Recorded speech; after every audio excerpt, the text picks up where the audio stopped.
Hey ho, everybody! How you doing? We're getting ready to have Corn Tunes WinterFest pretty soon, the beginning of next month, and the workshops are all open. You are able to register at any point. We're already selling.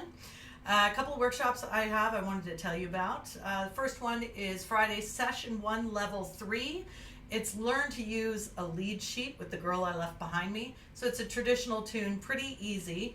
And the issue with a lot of traditional tunes is oftentimes we get them from what's called a lead sheet, which is just a simple rendition of the melody.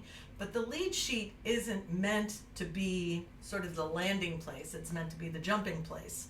So if you're tired of just playing through these very simple pieces and not understanding how to begin adding into them, come to this workshop. It's going to be a lot of fun. We're going to talk about adding repeated notes, moving eighth notes, rolls, some simple chords, anticipations, things like that. And we're going to do it in sort of a step-by-step manner.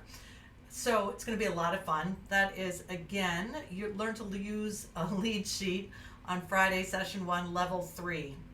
So if you're Level 4, you can still, but that's something you're interested in, join us. It's going to be a lot of fun.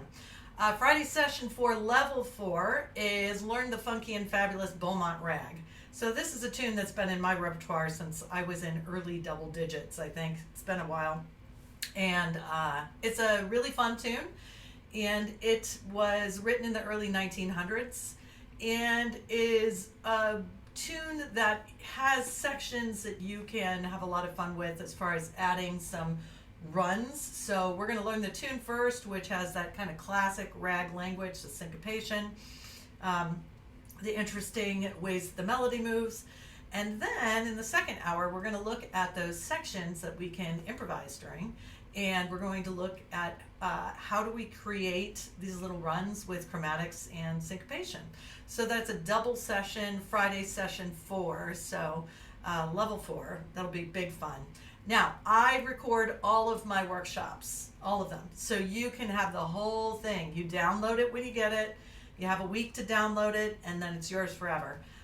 You also get all of the written materials, of course, with that. So even if you're Level 3, but you think you would like to do Beaumont Rag, which in this case with what we're doing, it is a little bit more Level 4, then you can go out and get the workshop, and then you can grow into it, and you'll have it. So that'll be a fun thing. That's it for Friday. I have a concert that night, so hopefully we'll see you there. Buy your ticket now. Then on Saturday, Session 1, Level 5, Tico Tico no Fuba. Fantastic choro, just great tune, super lively. It's about a little bird in the cornmeal and takes you all over your instrument in interesting ways. It has a lot of great movement. And you can really zip it. So it's really fun. It's a piece that people recognize, so it's a nice sort of crowd pleaser. And it's a blast to play, so I hope you'll join me for that. That's Saturday Session 1, Level 5.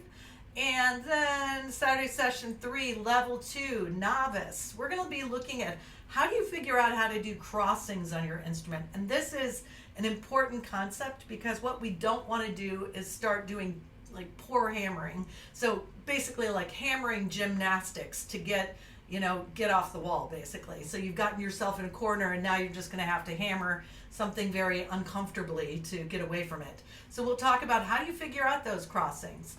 And we've got a great tune to use to learn it called The Horse's Brawl. And it's a French medieval tune. It's 3 parts, but it's not hard. And the crossings are fun, and you can, depending on which hand you lead with, and we'll talk about lead patterns as well, you cross in different places. And so we'll learn some skills. How do we practice crossings? There's ways to do that. And we'll learn the skills and then learn the tunes. So that'll be fun. Saturday Session 3. And finally, I'm excited. This is the first time I've taught this workshop. It's for Level 1, Saturday Session 6. It's for beginners. How the heck do I even look at this thing?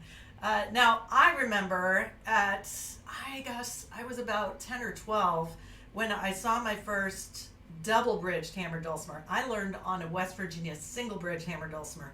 So I didn't have all those pesky lower strings, right?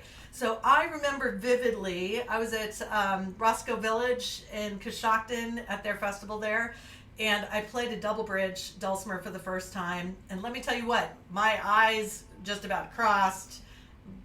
My vision was kind of going, which one's on top? It was going back and forth. It was really tricky. So I've gotten, over the years, you develop ways to deal with that and to help beginners deal with that. So what we'll do first is we'll talk about some ways to deal with that sort of feeling. Where do you look? What can you use to help you? Then we'll do some exercises to get you more like seated on your instrument, meaning get you moving on it in ways that are going to help you build muscle memory, okay? So not just learning a tune or a scale or something like that. That can be part of it, but this is more, just some really simple things to get you acclimated to your instrument and where things are. So there are so many great workshops left, but I hope you check these out and try one above your level, try one below your level, try one with a new teacher. Just have fun with it. They're only $12.49, $12.50, right? It's barely anything. So join me, and I hope to see you soon. Take care. Bye.